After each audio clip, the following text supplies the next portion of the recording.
3 question कर लिए थे बेटा। अब हम आगे बढ़ते हैं। चौथा क्वेश्चन देखो, ये 4th क्वेश्चन है। क्या है कि एग्जामिनेशन शब्द के, ये जो एग्जामिनेशन शब्द है ना, इस एग्जामिनेशन शब्द के सभी अक्षरों से बने विभिन्न क्रमचियों को शब्दकोश की तरह जचाया गया। तो ई से शुरू होने वाले पहले शब्द से पहले कितने शब्द हैं ये बताना है। अब मेरी बात ध्यान से समझिए, जो हमारी डिक्शनरी होती है ना, जो हमारा शब्दकोश होता है, उसमें जो शब्द लिखे जाते हैं वो हमेशा अल्फ़ाबेटिकली ऑर्डर में होते हैं। अल्फ़ाबेटिकली ऑर्डर मतलब, अल्फ़ाबेटिकली ऑर्डर का मतलब कि सबसे पहले ए से शुरू होने वाले शब्द लिखे जाएंगे, है ना। यानी अगर मैं इस शब्द के अक्षरों से शब्द तैयार करूंगा तो जो सबसे पहला शब्द लिखा जाएगा ना, वो पता है क्या लिखा जाएगा? वो लिखा जाएगा आपका ए से शुरू होने वाला, ठीक है ना। ए के बाद क्या आता है? बी। बी है इसके अंदर? नहीं। आपके आंसर ए 2 बार है तो 2 बार लिख दो। बी है? बी नहीं है। सी, डी, ई है बिल्कुल।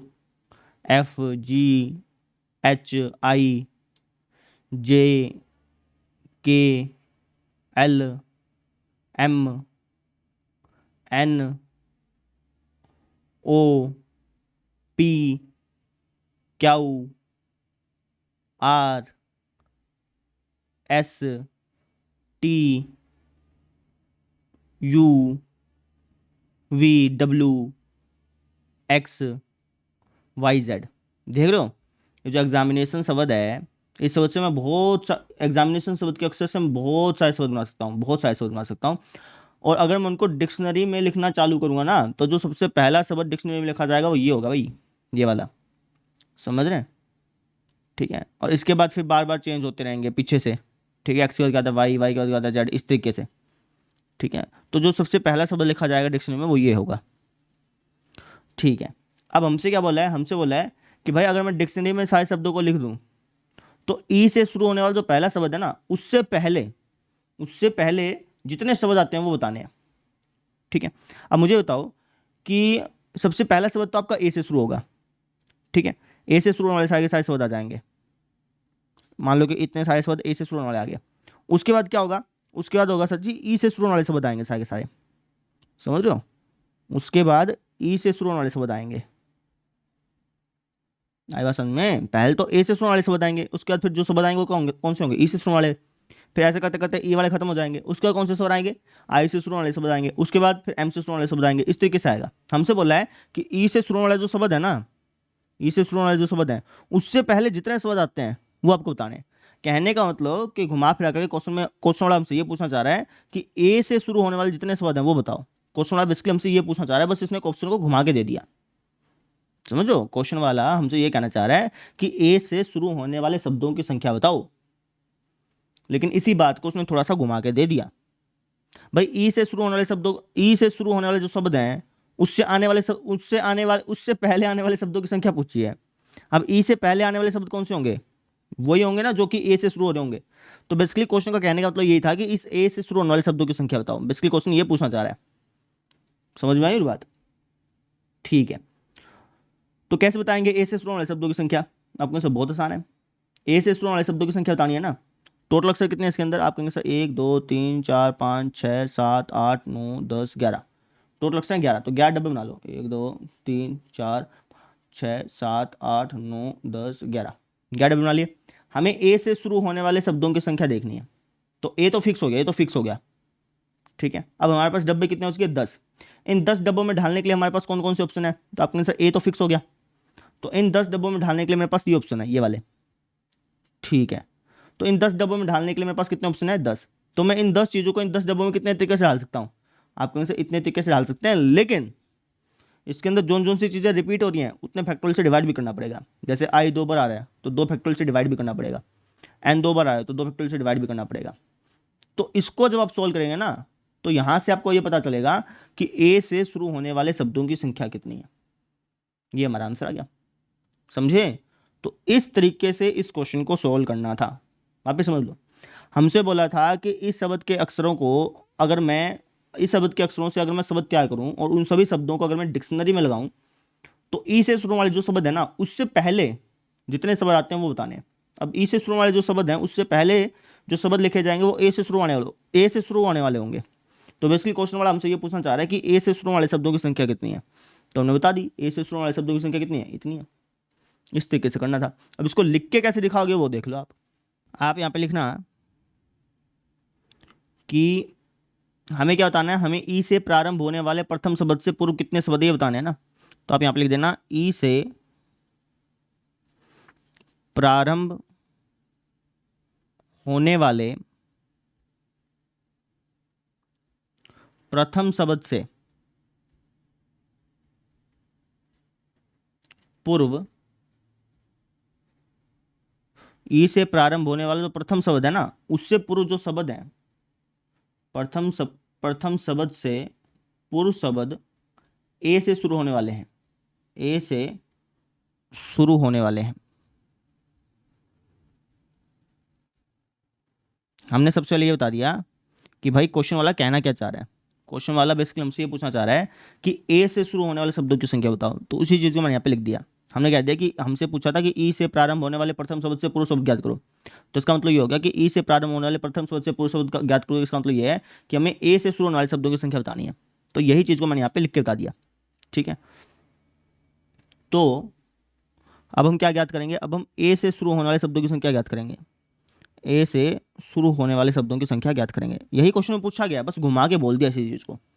बात क्वेश्चन में ये पूछी गई कि ए से शुरू वाले शब्दों की संख्या ज्ञात करो, लेकिन क्वेश्चन वाले क्या किया कि घुमा के बोल दिया इसी बात को। भाई कान तुम यहाँ से पकड़ो चाहे तुम घुमा करके पकड़ो, पकड़ तो इसी कान कर रहे हो, तो वही सेम चीज़ यही है। ठीक है, चाहे तुम ऐसे बोल दो कि भाई ई से शुरू वाला जो पहला शब्द है उससे पहले जितने शब्द आते हैं उसकी संख्या ज्ञात करो, या फिर तुम डायरेक्टली ये बोल दो कि ए से शुरू वाले शब्दों की संख्या ज्ञात करो, बात एक ही है। ठीक है, बस क्वेश्चन वाले थोड़ा घुमा के बोल रहा है, उसी को मैंने बस सुलझा दिया। तो हमें बेसिकली क्या ज्ञात करना है, हमें बेसिकली ए से शुरू होने वाले शब्दों की संख्या ज्ञात करनी है, ए से शुरू होने वाले शब्दों की संख्या ज्ञात करनी है। कैसे ज्ञात करेंगे, तो आपको यहाँ टोटल हमारे पास अक्सर है 11, तो 11 डब्बे बना लेते हैं। 1 2 3 4 5 6 7 8 9, 1 2 3 4 5 6 7 8 9 10, एक डब्बा बना लो। ठीक है, पहला डब्बा तो फिक्स हो गया भाई, पहले डब्बे में आएगा ए, ये तो फिक्स हो गया। अब जो 10 डब्बे बच गए उसके अंदर ढालने के लिए हमारे पास कौन से ऑप्शन है, ये जो 10 डब्बे बच गए इसके अंदर ढालने के लिए हमारे पास कौन से ऑप्शन है। आप कहेंगे सर यहाँ पे एक को हटा दो और बाकी जो बच गया वो ऑप्शन है जी हमारे पास, तो यहाँ पे ऊपर लिख देते हैं। आप लिख के दिखा दीजिएगा टीचर को, कोई दिक्कत नहीं है इसमें। ठीक है,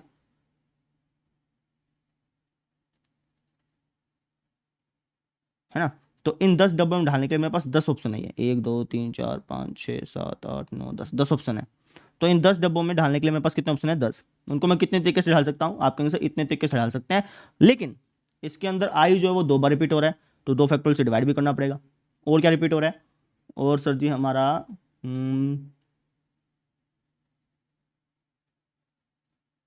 आई रिपीट हो रहा है और एक और चीज़ रिपीट हो रही है ना, एन 2 बार रिपीट हो रहा है, तो 2 फैक्टोरियल से डिवाइड करना पड़ेगा।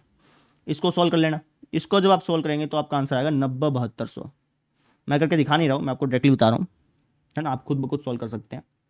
तो इस तरीके से हमने बता दिया कि ई से शुरू वाला जो पहला शब्द है ना उससे पहले टोटल कितने शब्द हैं, टोटल कितने शब्द हैं, 90-7200 शब्द हैं।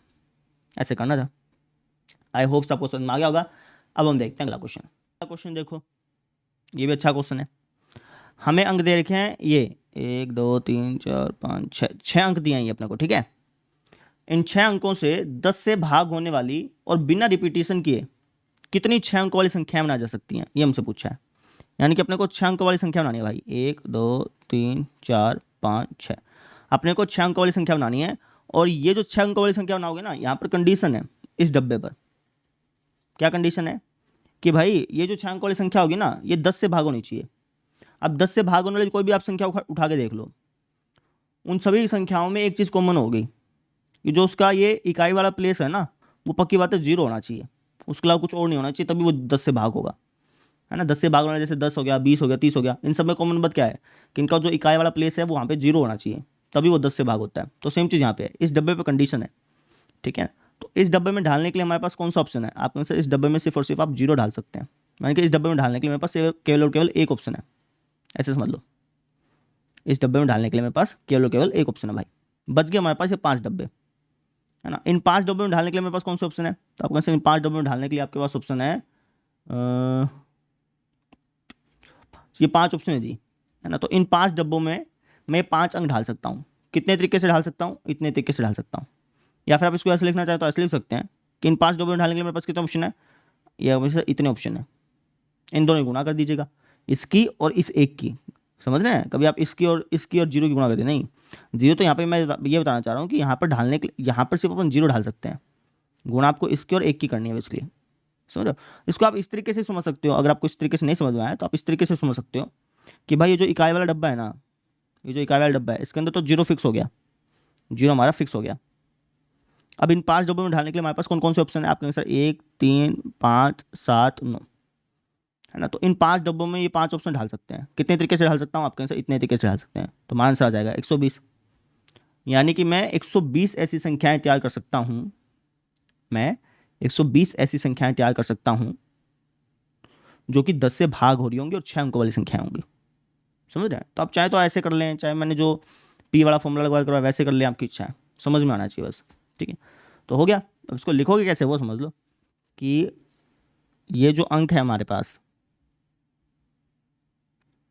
इन अंकों से 10 से विभाजित होने वाली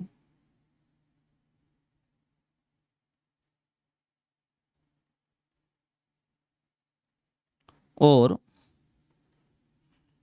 बिना पुनरावृत्ति के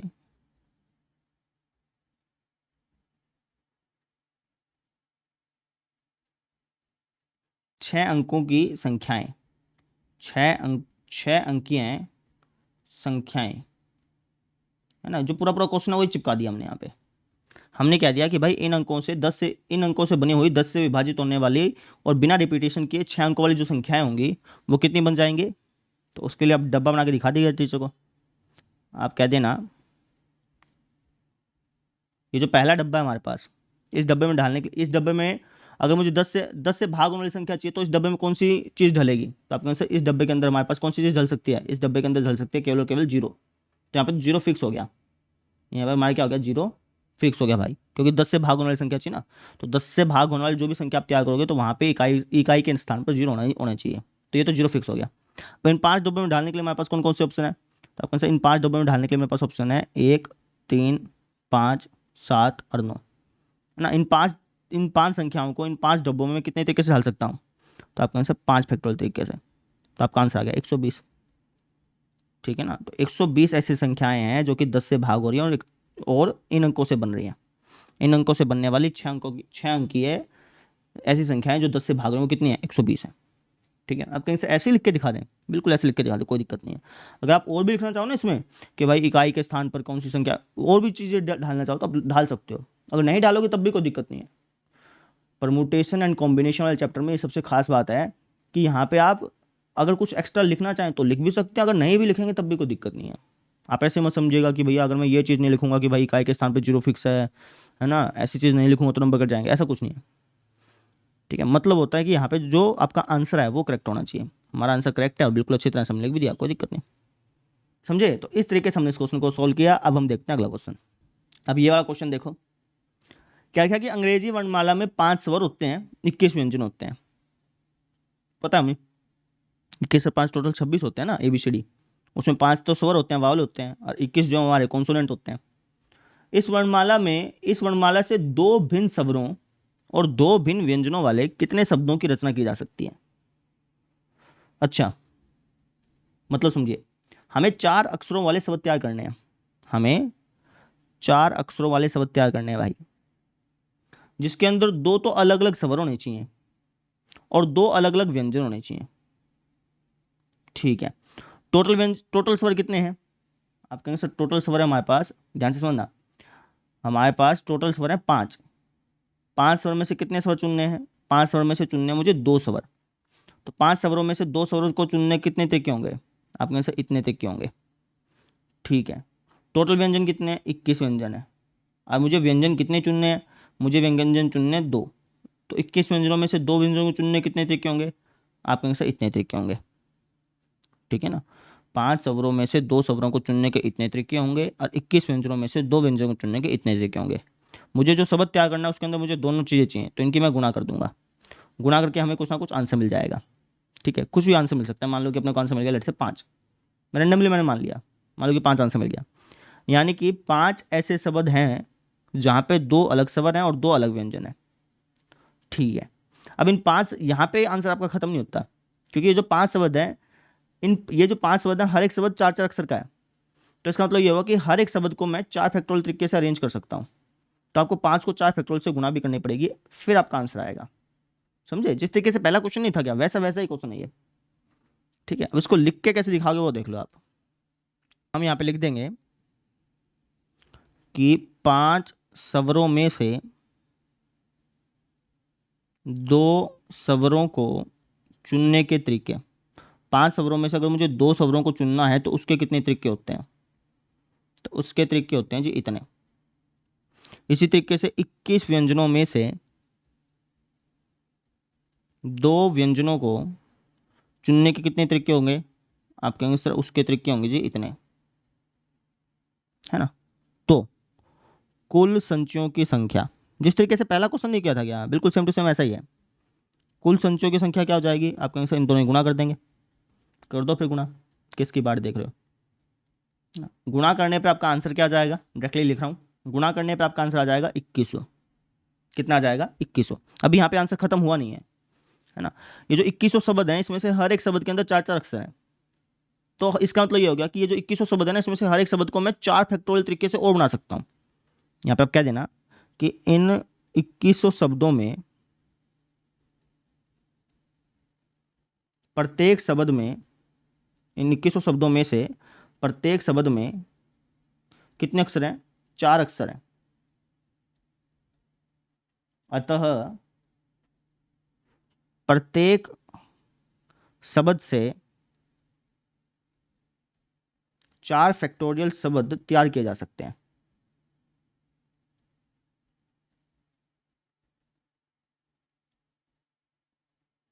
है ना, प्रत्येक शब्द से हम 4 फैक्टोरियल शब्द तैयार कर सकते हैं। तो टोटल शब्द कितने हमारे पास? 2100। एक शब्द से मैं 4 फैक्टोरियल शब्द तैयार कर सकता हूँ। तो 2100 शब्दों से मैं कितने शब्द तैयार कर सकता हूँ? तो आप कहेंगे सर तो कुल शब्दों की संख्या हम 2100 की गुणा कर देंगे 4 फैक्टोरियल से। समझे? जैसे पहला क्वेश्चन था वैसा ही ये क्वेश्चन है, कोई भी अंतर नहीं है भैया। इनकी गुणा कर लेना, आपको आंसर मिल जाएगा। मैं डायरेक्टली गुणा करके लिख देता हूँ, तो हमारा आंसर आ जाएगा 50,400। ये हमारा फाइनल आंसर आ गया। क्लियर? समझ में आया? अब हम देखते हैं अगला क्वेश्चन। अब ये वाला क्वेश्चन देखो भाई, एक परीक्षा है, उसमें एक प्रश्न पत्र दिया गया, क्वेश्चन पेपर दिया गया, उसमें 12 प्रश्न है, जो क्रमशः 5 और 7 प्रश्नों वाले 2 खंडों में विभाजित है। मतलब खंड 1 और खंड 2। समझ लो, 12 प्रश्न है ना। 12 प्रश्न में 2 सेक्शन बन रहे हैं। ठीक है, सेक्शन 1 में तो 5 क्वेश्चन है, सेक्शन 2 में 7 क्वेश्चन है। समझो, टोटल प्रश्न हमारे पास कितने हैं? 12। ये जो 12 प्रश्न है ना, इसमें तो 5 प्रश्नों का तो एक सेक्शन है और 7 प्रश्नों का दूसरा सेक्शन है। समझ लो, सेक्शन नहीं होते, section A, section B, section C. जब आप क्वेश्चन पेपर देखते हो तो वहाँ पे सेक्शन ए होता है जहाँ पे कुछ क्वेश्चन होते हैं, फिर सेक्शन बी वाले क्वेश्चन आ जाते हैं, 1-1 नंबर के पहले वाले क्वेश्चन, फिर 2-2 नंबर क्वेश्चन। इस तरीके से नहीं होता क्या? वही सेम चीज़ यहाँ पे है। ठीक है, अब यहाँ पे ध्यान से समझिए। क्या है कि एक विद्यार्थी को प्रत्येक खंड से न्यूनतम 3 क्वेश्चन का चयन करना है। अच्छा, न्यूनतम 3 क्वेश्चन का चयन करते हुए कुल 8 प्रश्नों को सोल्व करना है। तो एक विद्यार्थी कितने प्रकार से प्रश्नों का चयन कर सकता है? बहुत सिंपल है भाई। हमसे क्या लिखा है कि प्रत्येक खंड से कम 3 प्रश्न के तो चुनने ही चुनने हैं। प्रत्येक खंड से कम 3 प्रश्न तो चुनने ही चुनने। अब मेरी बात ध्यान से समझिए। मान लीजिए कि उस स्टूडेंट ने 3 प्रश्न यहाँ से चुन लिए, तो यहाँ से उसको कितने प्रश्न चुनने पड़ेंगे? तो आप कहेंगे सर 3 प्रश्न अगर उसने खंड 1 से चुने, 3 प्रश्न अगर उसने खंड 1 से चुने, तो उसको खंड 2 से कितने प्रश्न चुनने पड़ेंगे? तो आप कहेंगे सर उसको वहाँ से खंड 2 से 5 प्रश्न चुनने पड़ेंगे। या फिर एक काम कर सकता है, खंड ए से तो 4 क्वेश्चन चुन ले, खंड 2 से कितने चुनने पड़ेंगे? 4 चुनने पड़ेंगे। या फिर एक काम कर सकता है, खंड 1 से तो चुन ले 5 और खंड 2 से कितने चुनने पड़ेंगे? खंड 2 से चुनने पड़ेंगे उसको 3, है ना। और कोई ऑप्शन हो सकता है? अब और कोई ऑप्शन नहीं हो सकता भाई। हमसे बोला था कि प्रत्येक खंड से 3 क्वेश्चन चुनने ही चुनने, न्यूनतम 3 क्वेश्चन चुनने ही चुनने। तो हो सकता है कि भैया खंड 1 से 3 चुन ले, खंड 2 से 5 चुन ले, 8 बन गए। या फिर हो सकता है कि खंड 1 से 4 चुन ले, खंड 2 से 4 चुन ले, 8 बन गए। या फिर हो सकता है कि खंड 1 से 5 चुन ले, खंड 2 से 3 चुन ले, तब भी 8 हो गए। और कुछ तो बन ही नहीं सकता ना। आप ऐसा तो नहीं कह सकते ना कि भाई खंड 1 से 6 चुन लेते हैं और खंड 2 से अपन 2 चुन लेते हैं। ये नहीं हो सकता। क्यों नहीं हो सकता? क्योंकि क्वेश्चन में क्या लिखा है कि भैया कम से कम 3 तो चुनने ही चुनने हैं। तो यहाँ पे तो हो ही नहीं सकता है चौथा केस। तो ये 3 केस हो सकते हैं। अब इनके लिए अलग अलग फॉर्मूला बना करके और या के अकॉर्डिंग प्लस और गुणा का सिंबल लगा करके कर लो इसको सॉल्व। कैसे सॉल्व करेंगे? 5% है खंड 1 में, 5% में से 3% को चुनना हो तो कितने तरीके? आपके से इतने तरीके। ठीक है, और का मतलब होता है गुणा। खंड 2 में 7 क्वेश्चन है, उसमें से 5 क्वेश्चन को चुनना है तो उसके इतने तरीके। ठीक है, या का मतलब होता है प्लस। ठीक है, सेम इसके साथ फॉर्मूला बना लो, 5C4 गुणा में 7C4 प्लस 5C5 गुणा में 7C3, है ना। बस इसको सॉल्व कर लो, इसको सॉल्व कर लो और इसको सॉल्व कर लो, इनको ऐड कर दो भैया। कितना सिंपल क्वेश्चन था, ऐसे सॉल्व करना है ना। अब इसको लिखोगे कैसे वो देख लो आप। तो यहाँ पे आप लिख देना, यहाँ पे आप लिख देना कि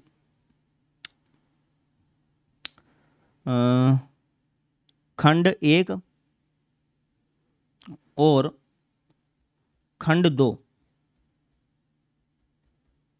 खंड 1 और खंड 2 में से प्रश्नों को चुनने के तरीके, प्रश्नों को चुनने के तरीके डायरेक्टली लिख देना, कोई दिक्कत नहीं है। ठीक है, तो एक तो चीज़ ये हो सकता है कि भैया खंड 1 में से, जो खंड 1 है उसमें से अपन 3 क्वेश्चन चुन ले। ठीक है ना, तो यहाँ पे लिख देता हूँ खंड, यहाँ पे आप ऐसे लिख दीजिएगा, सबसे पहले टीचर को लिख के दिखाई दीजिएगा, सही रहेगा। यहाँ पे खंड 1 लिख दो, यहाँ पे खंड 2 लिख दो, एक टेबल बना के दिखा देना टीचर को, वो अच्छी तरह से रिप्रेजेंट हो जाएगा। खंड 1 में प्रश्न है 5, खंड 2 में कितने प्रश्न है? 7, है ना। तो या तो ये कर सकते हैं कि भाई खंड 1 में से तो 3 प्रश्न चुन लिए और खंड 2 में से अपने ने 5 क्वेश्चन चुन लिए, टोटल 8 बन गए। या फिर हम एक काम कर सकते हैं कि खंड 1 में से 4 क्वेश्चन चुन लिया, खंड 2 में से भी 4 क्वेश्चन चुन लिए, तब भी 8 बन गए। या फिर एक काम कर सकते हैं, खंड 1 में से 5 क्वेश्चन चुन लिए, इसमें से 3 क्वेश्चन चुन लिए, तो ये 3 केस बन सकते हैं, है ना। तो हमें बताना है कि कुल कितने तरीकों से अपन प्रश्नों को चयन कर सकते हैं। तो कितने तरीके से कर सकते हैं? खंड 1 में से 3 क्वेश्चन चुन लिया, खंड 2 में से 5 क्वेश्चन चुन लिए। खंड 1 में प्रश्न कितने थे? 5, तो 5 क्वेश्चन में से 3 क्वेश्चन को चुनने का तरीका ये हो गया। ठीक है, और 7 क्वेश्चन में से 5 क्वेश्चन को चुनने का तरीका ये हो गया। या फिर खंड 1 में से चुन लिया अपन 4 क्वेश्चन और खंड 2 में से क्वेश्चन चुन लिया अपन 4, या फिर खंड 1 में से क्वेश्चन चुन लिया अपन 5 और खंड 2 में से क्वेश्चन चुन लिया अपन 3। ये 3 क्वेश्चन हो सकते हैं ना। खंड 1 में से 3 क्वेश्चन चुन लिया, खंड 2 में से 5, खंड 1 में से 4 चुन लिए, खंड 2 में से 4, खंड 1 में 5 चुन लिया, खंड 2 में 3। यही 3 केस हो सकते हैं, और तो हो ही नहीं सकता। ठीक है, तो तीनों केस को आपने यहाँ पे लिख दिया। अब इनको सॉल्व कर लेना और इनको सॉल्व करके ऐड कर देना भैया, आपका आंसर आ जाएगा। ऐड क्यों? क्योंकि या का मतलब क्या होता है? ऐड। ठीक है ना, तो इनको सॉल्व कर लेना भैया। एक काम करता हूँ मैं, यहाँ पे या लिखने की बजाय प्लस लिख देता हूँ डायरेक्टली, समझ रहे हैं। तो बस इसको सॉल्व करके आप इसको सॉल्व करके आप इसको सॉल्व करके ऐड कर लेना भैया आप, वो आप खुद ब खुद कर ही सकते हैं, मैं नहीं कराऊंगा, मैं डायरेक्टली आंसर लिख रहा हूँ। ठीक है, तो जब आप इसको सॉल्व करेंगे तो आपका आंसर आएगा 420, यानी कि 420 तरीके से हम प्रश्नों का चयन कर सकते हैं। आई होप आपको क्वेश्चन समझ में आ गया होगा। आप इस चीज़ की टेंशन मत लीजिए कि भाई अगर मैं अच्छी तरह से नहीं लिख पाया तो टीचर नंबर काट लेगा, ऐसा नहीं होता। परमुटेशन एंड कॉम्बिनेशन ऐसा चैप्टर है जिसमें आप चाहे कैसा भी लिख दें, आपका आंसर करेक्ट आना चाहिए। लिखने के तरीके पर यहाँ पर ज़्यादा फोकस नहीं किया जाता, यहाँ पर आपका आंसर करेक्ट आना चाहिए, उस पर ज़्यादा फोकस होता है। ठीक है ना, ऐसा चैप्टर है जिसमें क्वेश्चन को समझने में ज़्यादा टाइम लगता है, लिखने में बहुत कम टाइम लगता है। कई ऐसे चैप्टर होते हैं जिसमें क्वेश्चन को समझने में बहुत कम टाइम लगता है, लिखने में बहुत ज़्यादा टाइम लग जाता है। लेकिन ये ऐसा चैप्टर है जिसमें क्वेश्चन को समझने में ज़्यादा टाइम लगता है, लिखने में बहुत कम टाइम लगता है। क्योंकि इसमें लिख कैसे दो आपकी मर्जी है। ठीक है, चाहे आप इस तरीके से लिखना चाहते हो ऐसे लिख दो, नहीं तो आप डायरेक्टली भी लिख सकते थे, सिंपल ये चीज़ लिख सकते थे, तब भी कोई नंबर नहीं काटता, आंसर आना चाहिए करेक्ट। समझ में आ गई? तो इस तरीके से हमने इस प्रश्न को सॉल्व कर लिया। अब हम देखते हैं अगला क्वेश्चन। अब ये वाला क्वेश्चन देखो भाई, क्या है कि 52 पत्तों की गड्डी है, उसमें से 5 पत्तों को चुनना है बेसिकली। ठीक है, यदि 5 पत्तों के प्रत्येक चयन में एग्जैक्टली एक बादशाह हो। ठीक है, 52 पत्तों की गड्डी में से 5 पत्तों को चुनना, और 5 पत्तों, वो जो 5 पत्ते आप चुनोगे ना, उसमें एग्जैक्टली एक बादशाह होना ही होना चाहिए। ठीक है, तो हमें चुनना है 5 पत्तों को, है ना। ठीक है, अब मेरी बात ध्यान से समझिए। टोटल पत्ते हमारे पास 52 पत्तों में से हमें चुनना है 5 पत्तों को, और हमसे बोला है कि भैया एक पत्ता बादशाह का होना ही होना चाहिए। एक पत्ता अगर बादशाह का होगा तो 4 पत्ते किसके होंगे? आपके आंसर 4 पत्ते होंगे नॉन बादशाह के, है ना। अब मुझे बताओ कि बादशाह के कुल पत्ते कितने होते हैं? बादशाह के कुल पत्ते, बादशाह के पत्ते होते हैं हमारे पास 4। एक चिड़ी का बादशाह, एक ईंट का बादशाह, एक पान का बादशाह, एक हुकुम का बादशाह, तो 4 पत्ते होते हैं।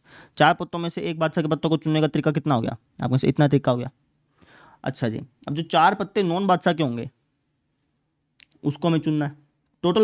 टोटल नॉन बादशाह के पत्ते कितने होते हैं? आपके सर टोटल नॉन बादशाह के पत्ते होते हैं 48, उसमें से अपने को कितने चुनने हैं? 4। तो इसका फॉर्मूला ये बन गया। हमें दोनों चीज़ चाहिए कि एक चीज़ चाहिए? आपके सर दोनों चीज़ चाहिए। हमें एक तो बादशाह का पत्ता चाहिए और 4 नॉन बादशाह के पत्ते चाहिए, ठीक है ना। तो दोनों गुना कर दो, ये आपका आंसर आ गया भाई। कितना सिंपल सा क्वेश्चन था। अगर आपका एक बार लॉजिक क्लियर हो गया ना इसको इस चैप्टर में, देखो ये चैप्टर है ना, कई बच्चों को तो बहुत आसान लगता है और कई बच्चों को बहुत हद से ज़्यादा मुश्किल लगता है। बस वही है कि कॉमन सेंस क्लियर हो जानी चाहिए बच्चे की। वो तभी क्लियर होते हैं जब आप बच्चा खुद ब खुद क्वेश्चन को सोल्व करने की ट्राई करता है, ठीक है ना। तो ये देखो कितनी आसानी से हमने क्वेश्चन को सोल्व कर लिया। यही इसका पक्की बात है, यही इसका आंसर पाएगा, 100% पक्की बात है। ऐसे करना था, ठीक है। इसको लिखोगे कैसे वो देख लो आप सिंपली लिख देना यहाँ पे कि भाई बादशाह के टोटल पत्ते कितने होते हैं? 4। तो 4 बादशाह के पत्तों में से